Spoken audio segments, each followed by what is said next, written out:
नमस्कार दोस्तों, मैं हूं अर्पित और एक बार फिर से आपका स्वागत है। बिहार में विधानसभा चुनाव शुरू होने वाले हैं। तारीखों का ऐलान होते ही यहां पर राजनीतिक पारा लगातार चढ़ता जा रहा है। एक के बाद एक सभी सर्वे एजेंसी ने बताया है कि बिहार में सबसे अधिक 36% लोग तेजस्वी यादव को मुख्यमंत्री के रूप में देखना चाहते हैं। वहीं वर्तमान मुख्यमंत्री नीतीश कुमार को मात्र 16% लोग पसंद कर रहे हैं। इसके साथ ही मीडिया के एक खास वर्ग ने अपना बहुत पुराना जंगल राज वाला राग अलापना शुरू कर दिया है कि अगर आरजेडी की सरकार आई तो जंगल राज वापस आ जाएगा। इसी दुष्प्रचार से, जो कि निश्चित रूप से आरजेडी को नुकसान भी पहुंचाता है, निपटने के लिए बड़ी संख्या में तेजस्वी यादव और लालू यादव आरजेडी से महिला प्रत्याशियों को उतारने जा रहे हैं, जिनकी छवि बिल्कुल साफ सुथरी है। अब इसमें से कितने प्रत्याशी जीत पाएंगे, कितने नहीं जीत पाएंगे, इन प्रत्याशियों के बारे में आप अपनी राय बताइए।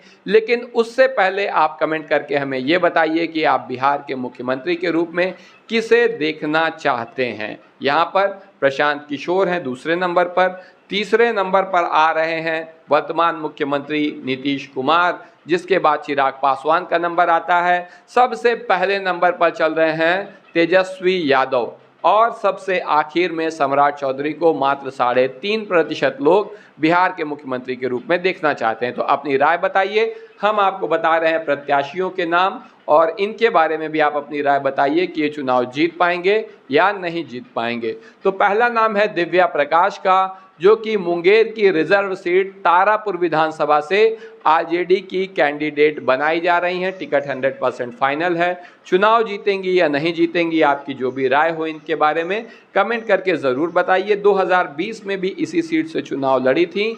एक बार फिर से उनके ऊपर भरोसा जताया है तेजस्वी यादव ने। चुनाव जीतेंगी या नहीं जीतेंगी, ये कमेंट करके आपको बताना है।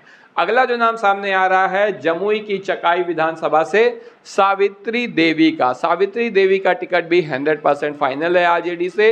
आरजेडी की महिला नेता हैं जिन्होंने 2020 में बीजेपी से ये सीट जीत ली थी और अब जब ये एक बार फिर से मैदान में उतरेंगी, प्रभावी महिला चेहरा है इस क्षेत्र का, तो चुनाव जीत पाएंगी या नहीं जीत पाएंगी। सावित्री देवी के बारे में आपकी जो भी राय हो कमेंट करके ज़रूर बताइए। अगला जो नाम सामने आ रहा है कटोरिया विधानसभा है, एससी रिजर्व सीट है। यहाँ से स्वीटी सीमा हेम्ब्रम का। स्वीटी सीमा हेम्ब्रम को पिछली बार 2020 में भी यहाँ पर टिकट दिया गया था, लेकिन उस बार भाग्यशाली साबित नहीं हुई थी। लेकिन उसके बावजूद ये क्षेत्र में लगातार बनी रही, पार्टी और विचारधारा से जोड़ने का काम लोगों को करती रही। यही वजह है कि एक बार फिर से इन्हें टिकट दिया जा रहा है पार्टी की तरफ से, आरजेडी की तरफ से। इस बार चुनाव जीत पाएंगी या नहीं, आपकी जो भी राय हो कमेंट करके ज़रूर बताइए। अगला नाम है एजा यादव। बहुत ही पढ़ी लिखी और तेज तर्रार नेता हैं। इनका टिकट फाइनल है मोहिउद्दीन नगर विधानसभा से। इनके बारे में आपको बता दें, पीएचडी होल्डर हैं, पूर्व कॉलेज हेड रही हैं, आरजेडी की प्रमुख प्रवक्ता हैं, शैक्षणिक युवाओं के दरमियान पहचान रखती हैं। तो अब ऐसे में जब टिकट इनका फाइनल है यहाँ से, तो चुनाव जीत पाएंगी या नहीं मोहिउद्दीन नगर से, आपके बारे में आपकी जो भी राय हो एजा यादव के बारे में कमेंट करके ज़रूर बताइए। अगला नाम जो सामने आ रहा है भागलपुर की बिहपुर विधानसभा से वर्षा रानी का। फोटो थोड़ी पुरानी है, ये काफ़ी सीनियर और मजबूत नेता हैं। इनके बारे में आपको बता दें, 2015 में आरजेडी से ये एमएलए बनी थी। भागलपुर में यादव ईबीसी समीकरण की ये पहचान है। 4 बार विधायक रह चुकी हैं। इसी से आप समझ सकते हैं कितनी मजबूत हैं। एक बार फिर से इनका टिकट आरजेडी से फाइनल है। इस बार चुनाव जीत पाएंगी और ये सीट आरजेडी के खाते में डालकर तेजस्वी यादव को बिहार के मुख्यमंत्री बनाने में अपना योगदान दे पाएंगी या नहीं, अपनी राय कमेंट करके ज़रूर बताइए। अगली नेता है रोहतास की नोखा विधानसभा से अनीता देवी। शपथ लेते हुए ही इनकी फ़ोटो मौजूद है विधानसभा में विधायक की। इनके बारे में आपको बता दें कि 2015 और 2020 में ये विधायक रहीं, बीजेपी को बड़े अंतर से हराया। रोहतास की कोयरी यादव सीट में प्रभावी हैं। यही वजह है कि एक बार फिर से इनका टिकट 100% फाइनल है नोखा विधानसभा से। इस बार चुनाव जीत पाएंगी या नहीं, आपकी जो भी राय हो कमेंट करके ज़रूर बताइए, खास तौर से अगर आप रोहतास या आसपास के क्षेत्र के हों। अगली जो प्रत्याशी हैं इन्हें लेकर थोड़ा सा विवाद है। मंजू अग्रवाल, इनके बारे में आपको बता दें 2020 में आरजेडी ने इन्हें शेरघाटी विधानसभा से टिकट दिया था और चुनाव इन्होंने जीता भी। बिल्कुल इनकी साफ सुथरी छवि है। सामाजिक कार्यकर्ता की भूमिका में ये पहले से काफ़ी लंबे समय से रहती हैं। वैसे इन्होंने एलएलबी किया है तो पेशे से वकालत कर सकती हैं, लेकिन वकालत करती नहीं है, विधायक ही हैं और कोई भी विवाद इनके साथ जुड़ा नहीं हुआ है, ये बात बिल्कुल सच है। लेकिन इसके बावजूद इनके खिलाफ एंटी इनकम्बेंसी है। बहुत से लोग ऐसा कह रहे हैं, खासतौर से आरजेडी के कार्यकर्ता भी ऐसा कह रहे हैं कि अगर शेरघाटी से आरजेडी को जीतना है तो मंजू अग्रवाल जी का टिकट काटना होगा। अगर इन्हें टिकट दिया गया तो शेरघाटी से आरजेडी नहीं जीत पाएगी। तो इनके बारे में आपकी क्या राय है? खासतौर से अगर आप शेरघाटी या आसपास के क्षेत्र के हों तो कमेंट करके ज़रूर बताइए कि मंजू घाटी को टिकट दिया जाना चाहिए या नहीं। सारी एंटी इनकम्बेंसी के बावजूद अभी सबसे आगे इनका ही नाम चल रहा है। अगला जो नाम सामने आ रहा है भोजपुर संदेश की ये जो सीट है, यहाँ से किरण देवी यादव का। किरण देवी यादव जो है इनका टिकट 100% फाइनल है। चुनाव जीतेंगी या नहीं ये इस पर भी निर्भर करता है कि इनके साथ में जो फोटो मौजूद है अरुण यादव की, जो कि इनके पीछे की वास्तविक राजनीतिक ताकत हैं, वो कितने प्रभावशाली हैं अभी भी क्षेत्र में। 2020 में ये विधायक बनी थी। यादव वोट बैंक से इनका मजबूत जुड़ाव है और इस बार भी अगर ये जुड़ाव बना रहता है तो ये फिर से चुनाव जीत जाएंगी। आपकी जो भी राय हो किरण देवी यादव के बारे में, संदेश के अगर आप रहने वाले हो या आसपास के, कमेंट करके ज़रूर बताइए। अगला जो नाम सामने आ रहा है सासाराम विधानसभा से सीमा कुशवाहा का। ये खासा विवादों में आ गया है। विवादों में क्यों आ गया है इनके बारे में आपको बता दें, वैसे किसी परिचय की मोहताज नहीं है। सीमा कुशवाहा सोशल मीडिया स्टार हैं, कई मिलियन फॉलोअर हैं इनके इंस्टाग्राम पे। आरजेडी के लिए स्टार प्रचारक की भूमिका में ये पहले से ही हैं। अभी जब झारखंड में चुनाव हो रहा था तब वहाँ पर जाकर इन्होंने प्रचार किया था आरजेडी के लिए। इन्हें देखने के लिए लोगों का हुजूम उमड़ पड़ा था। युवाओं में खासी लोकप्रिय हैं, भीड़ को खींचने की ताकत रखती हैं। तेजस्वी यादव के मंच पे आप लगातार इनकी उपस्थिति देख सकते हैं। लेकिन इनकी यही सारी खूबियां इनकी कमज़ोरी भी बन गई हैं। बहुत सारे लोगों का कहना है कि सीमा कुशवाहा सोशल मीडिया स्टार हैं, ज़मीन से जुड़ी राजनीति का इनको ना तो जानकारी है ना अनुभव है। यही वजह है कि इन्हें टिकट नहीं दिया जाना चाहिए। मेरा मानना है कि भाई देखो, अनुभव तो काम करने से आता है, तो टिकट दिया जाएगा, चुनाव लड़ेंगी, अनुभव भी हो जाएगा। ऐसे में आपकी लेकिन क्या राय है? क्योंकि हमारी राय महत्व नहीं रखती है, जनता की राय महत्व रखती है। तो क्या इन्हें टिकट दिया जाना चाहिए या नहीं दिया जाना चाहिए? आपकी जो भी राय हो कमेंट करके ज़रूर बताइए।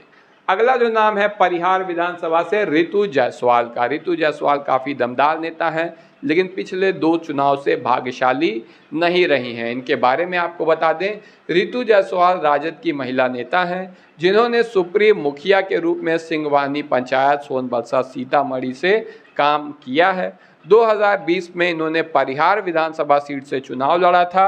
इन्होंने सामाजिक न्याय, ग्रामीण विकास, महिला सशक्तिकरण और पंचायत स्तर पर पारदर्शी सरकार के लिए सक्रिय भूमिका निभाई है। यानी काफ़ी अच्छा काम ये कर चुकी हैं। एक बार फिर से परिहार विधानसभा से टिकट इनका फाइनल है। चुनाव जीत पाएंगी या नहीं जीत पाएंगी, आपकी जो भी राय हो कमेंट करके ज़रूर बताइए। अगला जो नाम आ रहा है बिहारीगंज विधानसभा से रेणु कुशवाहा का। इनकी भूमिका सिर्फ बिहारीगंज विधानसभा तक नहीं है, बहुत बड़ी भूमिका है इनकी। इनके बारे में आपको बता दें, रेणु कुशवाहा जी के बारे में, कि बिहार की जानी मानी नेता है। इन्होंने अपने राजनीतिक करियर की शुरुआत जेडीयू से की, बाद में वीआईपी में शामिल हुई और 2024 में आरजेडी में पहुंची। कई बार विधायक रह चुकी रेणु कुशवाहा समाज की प्रभावशाली नेता मानी जाती हैं। कुशवाहा समाज की प्रभावशाली नेता हैं। इस विधानसभा चुनाव में यानी 2025 में ये एक खास भूमिका में है, एक खास समीकरण बनाने का प्रयास कर रही हैं, जिसमें कोयरी कुशवाहा समाज को आरजेडी के पक्ष में लामबंद किया जाए। अगर ऐसा होता है तो यादव कोयरी कुशवाहा यानी बिहार का ज़्यादातर ओबीसी समाज आ जाएगा आरजेडी के पक्ष में और तेजस्वी यादव को फिर मुख्यमंत्री बनना तय है। तो ऐसे में क्या इन्हें सफलता मिलेगी इस समीकरण को साधने में? इस पर भी इस चुनाव का परिणाम काफ़ी हद तक निर्भर करता है। रेणु कुशवाहा जी के बारे में आपकी क्या राय है? बिहारीगंज विधानसभा चुनाव से जीत पाएंगी या नहीं? अपनी राय कमेंट करके ज़रूर बताइए। अगला नाम है रुपौली विधानसभा से बीमा भारती का। ये भी बहुत ही दिग्गज नेता है, पहले ये जेडीयू में हुआ करती थी। इनके बारे में आपको बता दें, बीमा भारती पूर्व जेडीयू विधायक और वर्तमान में आरजेडी की नेता, रुपौली विधानसभा क्षेत्र से सक्रिय हैं। 5 बार की ये विधायक रह चुकी हैं। इन्होंने विधानसभा प्रतिनिधित्व 2000 से किया है, यानी सन 2000 में जो चुनाव हुआ था पहली बार, तब ये विधायक बनी थी।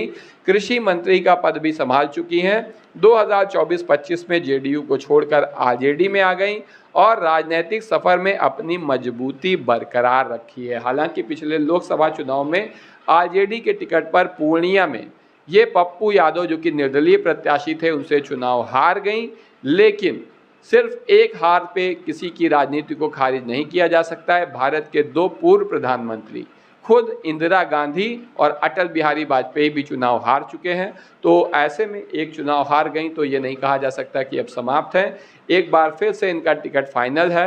रुपौली से चुनाव जीत पाएंगी या नहीं जीत पाएंगी? अपनी राय कमेंट करके ज़रूर बताइए। अगली है मधु मंजरी पटना साहिब विधानसभा से। मधु मंजरी के बारे में आपको बता दें कि पूर्व आरएलएसपी की महिला इकाई प्रमुख ये रही हैं, अब आरजेडी में शामिल हो गई हैं। इन्होंने पार्टी वक्ताओं में सक्रिय भूमिका निभाई है, यानी जब से आरजेडी में शामिल हुई हैं पार्टी प्रवक्ता की भूमिका में भी अपनी सेवा दे रही हैं। इन्होंने रैली प्रचार और शिक्षार्थी विषयों पर राजनीतिक बहसों में हिस्सा लिया है। पढ़ी लिखी हैं, समझदार हैं, प्रखर वक्ता हैं और मधु मंजरी को पार्टी कार्यकर्ताओं के बीच महिला प्रतिनिधित्व की आवाज़ माना जाता है। यही वजह है कि मधु मंजरी का टिकट पटना साहिब से फाइनल हो गया है। चुनाव जीत पाएंगी या नहीं जीत पाएंगी, आपकी जो भी राय हो, क्योंकि अगर ऐसी आवाज़ विधानसभा में पहुंचती है तो वो पार्टी की छवि को सुधारने का भी काम करेगी। आपकी जो भी राय हो इनके बारे में कमेंट करके ज़रूर बताइए। अगला जो नाम सामने आ रहा है बाराचट्टी विधानसभा से समता देवी का। तेजस्वी यादव जी के साथ स्क्रीन पर फोटो मौजूद है। इनका टिकट भी 100% कन्फर्म है बाराचट्टी विधानसभा से। इनके बारे में आपको बता दें, 2015 में इन्होंने बाराचट्टी विधानसभा, जो कि एक SC आरक्षित सीट है, यहाँ से आरजेडी के उम्मीदवार के रूप में जीत दर्ज की थी, यानी इस सीट से पूर्व विधायक हैं। पूर्व में उन्होंने इंटरमीडिएट की पढ़ाई पूरी की है। 40 लाख के लगभग इनके पास संपत्ति है, ऐसा इन्होंने हलफनामे में घोषणा की है और कोई भी अप्रिय आपराधिक मामला इनके ऊपर नहीं है, यानी पूरी तरीके से साफ सुथरी छवि है। ऐसे में टिकट इनका बाराचट्टी से कंफर्म है। चुनाव जीत पाएंगी या नहीं जीत पाएंगी, आपकी जो भी राय हो कमेंट करके बताइए। लेकिन अंत में सबसे महत्वपूर्ण सवाल, बिहार के मुख्यमंत्री के रूप में आप किसे देखना चाहते हैं? तेजस्वी यादव को, प्रशांत किशोर को, या फिर एक बार फिर से बिहार में बहार है, नीतीश कुमार हैं? आपकी जो भी राय हो कमेंट करके ज़रूर बताएं, क्योंकि ये बहुत ही महत्वपूर्ण सवाल है। वीडियो को लाइक करिए, चैनल को सब्सक्राइब करिए और अपने दोस्तों के साथ शेयर करना ना भूलिए। धन्यवाद।